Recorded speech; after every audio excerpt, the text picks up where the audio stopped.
효율적으로 전진하라. 안녕하세요. 효진 도덕의 장윤입니다. 오늘은 국가와 민족의 윤리 3단원인데요. 그 중에서도 챕터 1 국가와 윤리에 대해서 공부해 보도록 하겠습니다. 여러분들 사실 지금 이 강의 찍는 이 시점은요 8.15 광복절을 막 지난 그 주인데요. 그래서 이번에 광복 70주년으로 굉장히 대대적인 행사들이 많이 있었어요. 뭐 합창을 이제 국민 대통합으로 합창을 하기도 했었고, 그래서 우리가 국가 광복절을 통해서 국가란 과연 뭘까 이런 생각을 선생님도 좀 많이 하게 됐는데요. 국가와 윤리, 우리에게 국가는 꼭 필요한 존재일까? 이런 좀 궁금증을 가지면서 오늘 학습을 진행해 보도록 하겠습니다. 자, 국가와 윤리.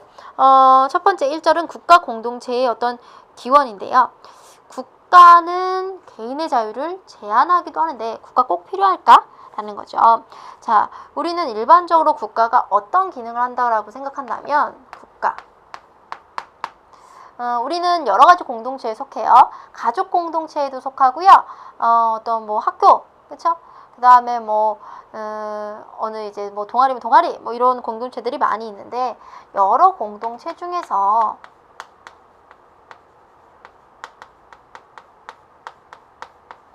국가는 여러 가지 공동체 중에서 필수적인 거죠. 사실 국가가 없는 개인 어떤 삶일까? 우리가 일제강점기를 생각해보면 정말 끔찍하다라는 걸 알 수 있죠.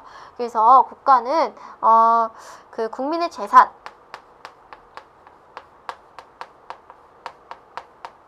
또 생명을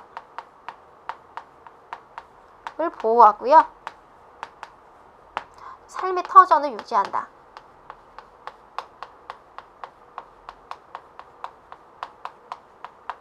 이렇게 보실 수가 있죠. 굉장히 중요하죠. 그래서 우리가 이 국가를 처음으로 이제 좀 그 국가에 대해서 얘기했던 학자들이 모여서 얘기했던 게 이제 사회계약설이죠. 사회계약설은요, 홉스나 루소, 로크 같은 사람들이 얘기를 했는데요. 사람들이 서로 계약을 통해서 국가를 형성했다는 거죠. 그래서 자연 상태는 너무너무 위험해. 그러니까 우리끼리 약속을 맺자. 어떻게? 우리가 우리의 권리를 국가에게 맡길 테니까 국가, 네가 우리의 생명, 안전, 재산 보호해 줄래? 라는 첫 번째 이제 사회 계약설이죠. 서양의 그 국가의 개념은 점점 이제 사회 계약설로 발전이 되어서 이제 그 진정한 어떤 그 민주적인 국가는 사회계약설로 출발한다 이렇게 볼 수가 있겠지요. 그러면 이 사회계약설이 나오기 전에 이제 조금 더 고대로 거슬러 가보면 국가에 대해서 얘기한 사람이 누가 있었냐? 우리 계속 많이 나왔었던 아리스토텔레스죠. 자, 아리스토텔레스는 뭐라고 얘기했냐면 원래 인간의 정치적인 본성이 있기 때문에 그게 국가를 형성하게 했다는 거죠. 이 정치적인 본성이라는 건 뭐냐면 정치적 본성이 뭐냐? 인간은 혼자서 살아갈 수 없다. 인간은 항상 사회 속에서 인간은 사회적인 존재라는 게 결국엔 정치적인 본성이라는 거죠. 인간은 사회를 이루면서 살 수밖에 없고요. 그래서 국가는 시민의 유대감, 결속, 행복 보장을 위해서 존재한다라는 거죠. 그러면 이 동양 육아에서는 아리스토텔레스는 이렇게 얘기했고 이건 둘 다 서양의 이론이죠. 서양의 이제 고대, 여기는 이제 근대적인 얘기라면 동양에서는 어떻게 생각했냐면 동양은 이제 육아 사상이 발달했기 때문에 자 이제 국가의 개념 동양에서는요 우리는 가족의 확대라고 생각했어요. 가족이 확대되면 뭐가 된다? 국가가 된다. 그쵸? 그래서 그 국가를 다스리는 군주야. 군주는 그럼 어떻게 해야 될까요? 가족의 누구처럼 비교했을까요? 가족의 아버지야. 그쵸? 부모님이라고 할까요? 그 부모님처럼 자식을 아끼듯이 부모가 자식을 아끼듯이 군주는 누구를요? 백성을 아끼고 사랑해야 된다. 요렇게 얘기했던 거죠. 그쵸? 자, 그래서요, 국가 공동체가 어떻게 탄생했는지 우린 지금 봤고요. 35페이지를 통해서 그럼 국가는 어떤 역할을 할 수 있을지 다시 한번 좀 보도록 하지요. 자, 국가의 역할, 소극적인 국가 간과 적극적인 국가 간으로 나눠서 볼 수가 있죠. 자, 소극적인 국가 간은 뭐냐면 국가가 있기는 하되 그 국가가 너무 많은 것을 하는 게 아니라 국가는 개인의 어떤 그 최소한 것 그것만 좀 해줘야 된다는 거죠. 그렇죠? 자, 그래서 옆으로 왔었죠. 국가. 자, 국가는 소극적인 국가간, 소극적 국가간, 그 다음에 적극적 국가간으로 나뉠 수 있죠. 자, 그래서 보면 소극적 국가간은 국가의 역할을 제한한다. 국방 치안. 이런 국방과 치안 같은 문제는 사실 개인이 좀 해결하기 어렵잖아요. 이런 것들만 하자. 그러면 이런 것들이 무슨 그 국가라고 하냐면 야경국가라는 말 들어봤을 거예요. 야경국가. 국방이나 치안 같은 거. 그래서 이 사람들이 중요하게 생각하는 건요. 개인의 자유예요. 소극적인 국가 간에서는 개인의 자유. 즉 자유방임주의를 굉장히 중요하게 생각하죠. 그렇죠? 그래서 애덤 스미스는요 이런 얘기도 있어요. 보이지 않는 손. 그렇죠? 뭔가 그 경제적인 그 경제도요 그 국가가 개입하는 게 아니라 그 이제 놔두면 보이지 않는 손에 의해서 이렇게 해결할 수 있도록 자유롭게 이렇게 해달라. 그런데 이러다 보니까 문제가 생기죠. 잘난 사람들, 역량이 많은 사람들은요 자유를 누릴 수 있지만 사회적인 약자들은요 그러지 못하죠. 그래서 개인적인 자유를 강조하면 대량 신업, 빈곤, 환경오염, 경제적 불평등 이런 사회 문제가 발생이 될 수가 있죠. 그래서 결국에는 국가가 적극적으로 뭐 해야 된다? 개입해야 된다는 거죠. 그래서 우리가 처음에는 이제 그 소극적인 국가 간 즉 야경 국가와 같은 형태로 국가가 좀 유지됐다가 이제는 안 돼. 그렇게 되면은 사회적인 약자들이 배려를 못 받아 라고 해서 그 적극적으로 이제 개입하게 되는 거죠. 그래서 요게 바로 복지국가. 우리가 국가가 나서서 사회적인 약자를 배려하고 보호하는 이런 형태로 가고요. 국가의 역할이 굉장히 확대됐다. 개인의 자유보다는 어떤 국가의 역할 확대된 그런 이제 그 국가 간으로 우리가 가게 된 거죠. 네, 현대는 이제 그 개인의 생명 자유도 되게 중요하게 생각하지만 인간이 인간답게 잘 살 수 있는 어떤 복지 수준 향상하기 위해 굉장히 노력하고 있는 거죠. 자, 그러면 우리가 이제 36페이지로 가서요. 국가의 효율적인 기능에 대해서 좀 살펴보도록 하겠습니다. 자, 여러분들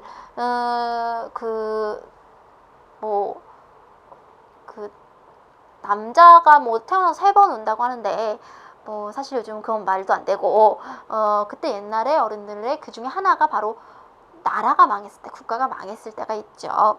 그래서 국가가 망한다는 건 개인 하나가 무너진 거 그 이상의 의미가 있다는 거죠. 그러면 이런 국가가 과연 좀 효율적으로 기능을 수행하기 위해서 어떻게 돼야 되냐? 일단 국가 기능 자체가 국민 보호, 또 치안 유지 이런 게 되게 중요하죠. 그래서 우리가 굉장히 여행 가기 좋은 나라, 또 살기 좋은 나라 하면요. 이런 치안이 잘 돼 있는 나라가 꼭 꼽히게 되죠. 자, 그래서 오늘날은 이제 그런 기본 기능에서 머무르는 게 아니라 오늘날의 참 문화가 다양하고 사람들이 굉장히 다양한 이 다원화된 사회인데 이 그 다원화된 사회에서는 국가의 기능도 좀 여러 가지가 되겠죠. 그래서 개인이나 집단 간의 어떤 갈등 이런 것도 좀 중재해 줘야 되고요. 규칙 또 법규 이런 것도 좀 제정해 줘야 되고요. 그때 사회가 이제 필요한 뭐 공원이라든지 도로 이런 것들을 국가가 좀 알아서 조성해 줘야 되는 어떤 사회 기반적인 걸 닦아줘야 되는 그런 좀 역할도 필요하다는 거죠. 자, 그렇다면 이 국가 권력과 개인 이건 어떻게 해야 될까? 물론 우리가 배웠던 중하, 중용 뭐 이런 개념들 생각하면 얘네도 분명히 조화를 이루어야 된다라는 결론일 것 같은데 그래도 한번 살펴봅시다. 자, 그 개인의 권리는요. 우리가 뒤에 가서 자세히 좀 더 배우겠지만 생명권, 평등권, 자유권, 재산권 이런 것들이 우리가 개인이 누릴 수 있는 권리죠. 그리고 인간다운 삶을 위해서 뭐 교육도 받을 수 있고요. 노동도 권리, 또 의료 서비스도 받을 권리들이 있지요. 그런데 그 권리들이 사실은 개인과 개인끼리도 어느 게 더 중요하냐 이런 것도 있지만 집단과 개인 간의 어떤 갈등도 있겠고요. 또 그 갈등 중에서도 이제 어느 게 우선이 돼야 되냐. 예를 들어 국민의 생명을 보호하는 게 우선이냐 아니면 국민의 어떤 그 살 권리, 뭐 환경이나 뭐 이런 것들이 더 우선이냐라고 우선 순위를 정할 때도요. 뭘로 정할까요? 라고 이제 고민할 때는 당연히 국가의 권력이 좀 개입이 될 수밖에 없겠죠. 그래서 3번 37페이지입니다. 그 개인의 권리는 우리가 기본적으로 존중을 해요. 민주국가의 중요한 요소는 민주국가에서는 누굴 중요하게 생각해요? 개인을 중요하게 생각합니다. 옛날에는 뭐 왕권 신수설 이런 시대도 있었죠. 짐이 곧 국가다. 굉장히 군주가 강조되고 국가 자체가 더 중요한 시대들이 많이 있었죠. 뭐 그 군국주의가 가득했던 우리가 1차 세계대전도 그러한데 국가를 중요하게 생각하는 게 아니라 개인을 중요하게 생각하는 게 이제 개개인을 중요하게 생각하는 게 민주국가인데 민주국가에서는 개인의 권리를 그 개인의 권리의 하나하나를 되게 보호하기 위함이 중요하죠. 그런데 이제 그 개인의 권리는 충돌이 될 때가 있잖아요. 그렇죠? 그러니까 권리를 뭐 할 때? 제한할 때가 있다라는 거죠. 이 권리는 어떨 때 제한할까? 특별할 때만 제한합니다. 자, 37페이지 권리의 제한 볼게요. 안정보장, 질서유지, 공공복리 증진. 즉 개인의 권리를 존중하되 그게 뭐 공익을 침해해. 다른 사람을 위협해. 그쵸? 요랬을 때는 제한하는 거죠. 자, 그래서 예를 들어 이런 거죠. 개인에게 노래 부를 자유는 있습니다. 그런데 새벽 3시예요. 모든 아파트가 잡니다. 그 사람이 노래를 막 불러요. 그러면 그것도 인정해줘야 되나요? 아니죠. 그 인정할 수가 없습니다. 선생님 이번에 이제 선생님 지금 반팔을 입고 있는 것으로 봐서 여름일 텐데 여름에 무슨 일이 있었냐면 선생님이 아파트에 살고 있습니다. 아파트 1층에 살고 있는데 선생님네 아파트에서 한 10 몇 층인가요? 거기서 밤 12시에 쌀을 떨어뜨리고 쨍그랑 접시를 떨어뜨리는 일이 발생했어요. 그래서 결국에는 경찰차가 출동했고 사람들이 자다 말고 다 나왔는데 그게 왜냐면 굉장히 높은 층에서 떨어지니까 가속이 붙죠. 소리가 너무 컸어요. 근데 그 범인을 잡지 못했습니다. 순간적으로 확 던지고 보이지가 않기 때문에 잡지를 못했었는데 이런 경우도 당연히 법률로 제한하죠. 이런 경우 같은 경우는 인정을 해줄 수가 없어요. 내가 내 집에서 던지는데 무슨 상관이야. 근데 다른 사람들의 수면권을 방해하는 거죠. 그렇죠? 자, 그래서 국가 권력은 필요할 때만 이렇게 제한을 하고 있는데요. 이 필요할 때 공익을 침해할 때 말고 국가 권력이 남용되면 문제가 되죠. 우리가 남용이 있고 오용이 있는데 오용은 뭡니까? 잘못 사용되는 거고요. 남용은 너무 지나치게 넘치게 사용되는 거죠. 자, 그러면 국가 권력의 특징을 보도록 할게요. 37페이지 5절입니다. 다른 집단보다 막강한 권력이죠. 모든 것을 포괄하는 개인의 요구를 개인의 어떤 생명까지도 요구할 수 있는 게 바로 국가의 권력이죠. 자, 그래서 그 예를 들어 이런 거죠.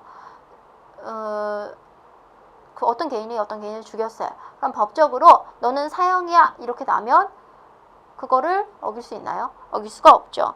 시비를 따지지 않고 무조건 따를 것을 요구한다. 예를 들어 군대에 와라. 그러면 그거를 물론 합당한 사유가 있으면 이렇게 연기가 되기도 하지만 별다른 합당한 사유가 아니면 저 가기 싫어요 이런 거 해결되지 않습니다. 그렇죠? 그래서 국가 권력은요 거의 이제 강제적이고 막강하고 파워가 있죠.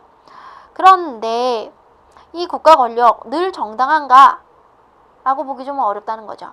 그러니까 정당한 기준이 있어야 되는데 당연히 공익 추구가 중요하겠죠. 그리고 사회적인 약자에 대한 복지 이런 것들이 필요하겠고요. 그 다음에 국가가 기본적으로 어떤 삶의 조건을 좀 마련해줘서 도덕적인 삶을 살아갈 수 있도록 해줬을 때 우리가 국가 권력이 정당하다 이렇게 얘기할 수가 있겠죠. 그렇지 않고 국가가 권력을 남용하게 되면은 어떻게 되냐면 특히 부도덕한 지도자가 자기 맘대로 국가 권력을 행사해요. 그럼 국민의 자유, 권리 당연히 침해되고요. 공권력을 합리적으로 행사하지 못하면 국민들이 막 이렇게 아노미 상태, 혼란에 빠지게 됩니다. 그리고 합의나 여론 수렴 없이 정책을 수립하거나 검토 없이 정책을 집행하게 되면 어떤 일이 벌어질까요? 국민의 세금, 혈세라고 하죠. 그 피 같은 돈이요, 낭비가 되게 됩니다. 선생님은 뭐 특정 정당이나 뭐 특정 그 어떤 그 정치적 그 성향에 대해서 얘기하고 싶지는 않은데, 선생님 생각할 때도 요즘 그 뭐라 그럴까요? 그 환경 오염, 특히 이제 4대 강 사업은 좀 실패한 사업이 아닐까라는 생각이 듭니다. 여론이 그 전에도 굉장히 좀 부정적이었는데 지금 걱정한 대로 많은 녹조 현상이 벌어지고 있고, 그 이제 강에서 굉장히 오염이 많이 나오고 있기 때문에 과연 이게 우리가 합리적인 절차를 거쳐서 진행되었던 사업인지에 대해서 좀 의문이 되는 건 사실이죠. 자, 그래서 이런 그 국가의 권력이 남용되는 문제가 발생하기 때문에 우리는 미리미리 제한을 두기도 합니다. 38페이지 국가 권력의 제한을 볼까요? 그러면 국가 권력을 어떻게 제한을 하고 있느냐? 첫 번째, 삼권 분립제도입니다. 삼권이라고 하면 법을 정하는 것, 입법권.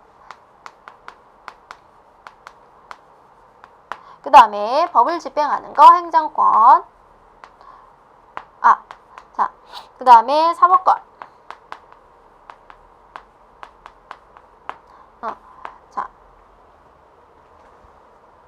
그래서 법을 만드는 입법권, 그 다음에 행정권, 사법권 이렇게 나눠가지고 우리가 보고요. 입법권을 가지고 있는 거는 국회, 그 다음에 행정권은 정부, 사법권은 우리가 법원 이렇게 얘기를 하죠. 실제로 법을 집행하는 거는 그 법원이죠. 선생님이 말을 잘못했네요. 그래서 이제 그 우리가 3권에 대해서 이제 그 나누고 있다. 입법권, 행정권, 사법권으로 이렇게 나누고 있다라고 하는 거고요. 그 다음에 이제 헌법 소원 같은 경우는 국민이 기본권을 침해해서 이제 침해당해서 헌법 소원을 통해서 자신의 어떤 그 기본권에 대한 어떤 구제 요청을 할 때 헌법 소원이라고 할 수 있겠고요.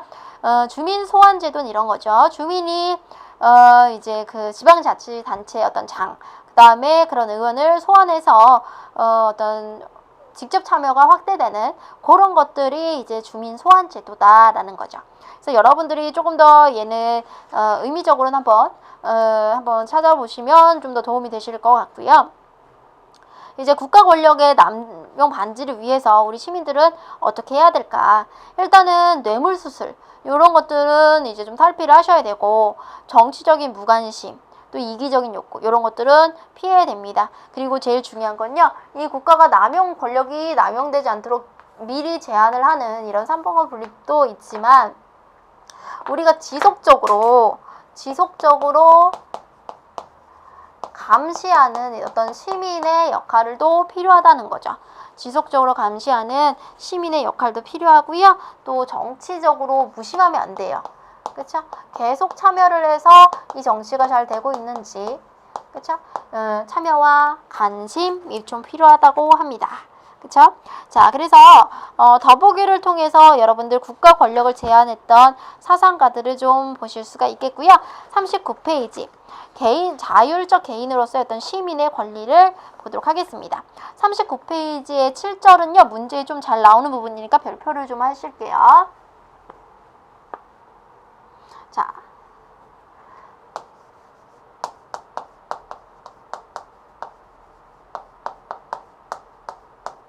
자율적 개인으로서의 어떤 시민, 우리는 자유권, 평등권, 참정권, 사회권, 청구권을 지니고 있다.